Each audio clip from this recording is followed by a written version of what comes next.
তারেক রহমানের স্বদেশ প্রত্যাবর্তন ঘিরে ইতিহাসের সবচেয়ে রাজস্বিক অভ্যর্থনার সাক্ষী হয়েছে বাংলাদেশ।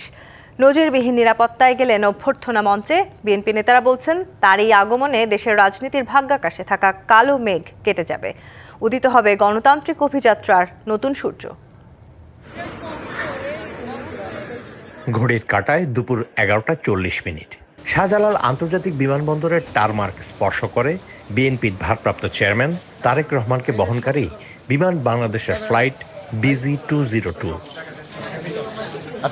শাহজালাল আন্তর্জাতিক বিমানবন্দরে আগে থেকেই অপেক্ষায় ছিলেন মির্জা ফখরুল ইসলাম আলমগীর, সালাউদ্দিন আহমেদ সহ বিএনপির শীর্ষ পর্যায়ের নেতারা।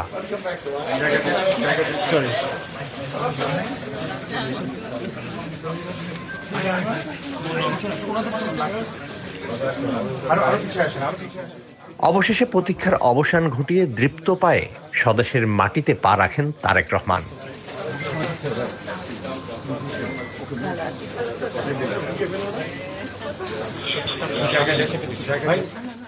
ফুলের মালা দিয়ে তারেক রহমানকে বরণ করে নেন শাশুড়ি সৈয়দা ইকবাল মান্দ বানু। আদর করেন নাতনি জাইমা রহমানকে।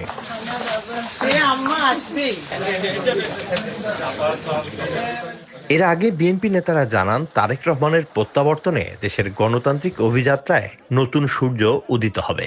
বাংলাদেশের এই মুহূর্তটি অবশ্যই অবিস্মরণীয়। ফ্যাসিবাদী শক্তি এবং তাদের দোসররা দেশে এবং বিদেশে সক্রিয়।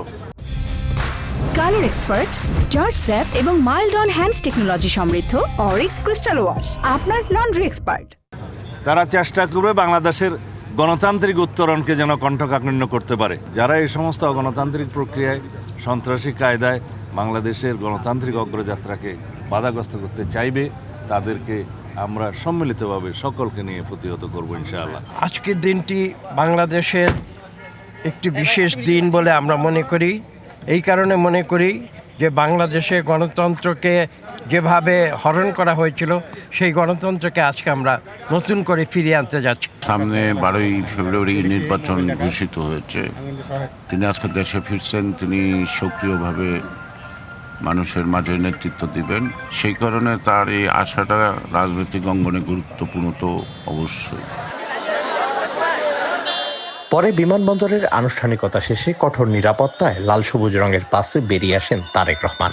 হাত নেড়ে নেতাকর্মীদের স্লোগানে মুখরিত হয় চারপাশ।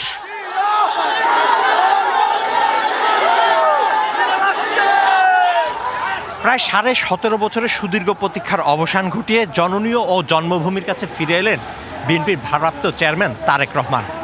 তার এই প্রত্যাবর্তন দেশের চলমান রাজনৈতিক দলগুলোর মধ্যে বিভেদ ঘটিয়ে ঐক্য রচনা করবে এবং তার দূরদর্শী নেতৃত্বের মধ্য দিয়ে বাংলাদেশের গণতন্ত্র তার অভীষ্ট লক্ষ্যে পৌঁছাবে, এমনটাই ছিল উপস্থিত সবার প্রত্যাশা। Mizan Ahmed, DBC news, Dhaka.